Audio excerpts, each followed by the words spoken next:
যদি একজন মানুষকে নিয়ে ভাবতে গিয়ে আপনার জন্য যারা হারাম তাদের সাথে কথা বন্ধ করে দিতে হয়, তবে আপনি ভালো মানুষের সাথেই আছেন।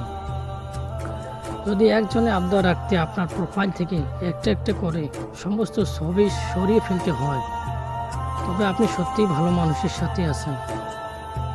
যদি একজন মানুষের নিষেধাজ্ঞা মানতে মাঝরাতে প্রিয় বন্ধু বা বান্ধবী ফোনটা ইগনোর করতে হয়, তবে আপনি সত্যিই ভালো মানুষের সাথেই আছেন। যদি একজন মানুষের মন রক্ষা করতে গিয়ে বিশেষ কোনো অনুষ্ঠানে যেতে না পারেন, তবে আপনি একদম ঠিক মানুষের সাথেই আছেন। যদি একজন মানুষের সন্দেহ দূর করাতে আপনার ফেসবুক পাসওয়ার্ড তার সাথে শেয়ার করতে হয়, তবে আমি বলবো আপনি সত্যিই ভালো মানুষের সাথে আছেন। যদি একজন মানুষের পছন্দের জন্য আপনাকে পর্দা করতে হয়, তবে আলহামদুলিল্লাহ আপনি একজন তিনি মানুষের সাথে আছেন যে আপনাকে নিয়ে শুধু দুনিয়াতেই না আখিরাতেও ভালো থাকতে চায়।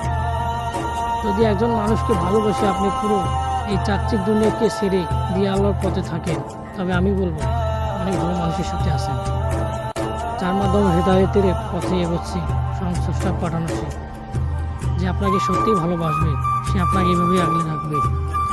আপনার সব ভুলকে ভালো করে দিয়ে সে ভালোবাসবে, যে আপনাকে এভাবেই সন্দেহ করবে, কারণ যে যেন আপনাকে না হারাতে হয়, কিন্তু ছেড়ে যাবে না কখনো আপনি ভুল পথে আসেন বলে।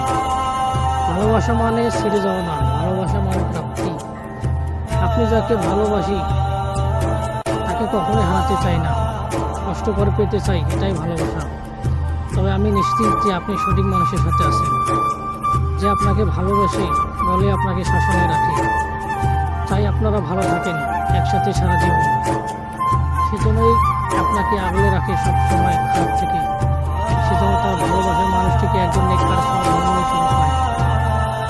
যারা যারা এমন মানুষ পেয়েছে জীবনে, তাদেরকে বলবো আপনাগুলো হারিয়ে আফসোসের সীমা থাকবে না। আমার মতো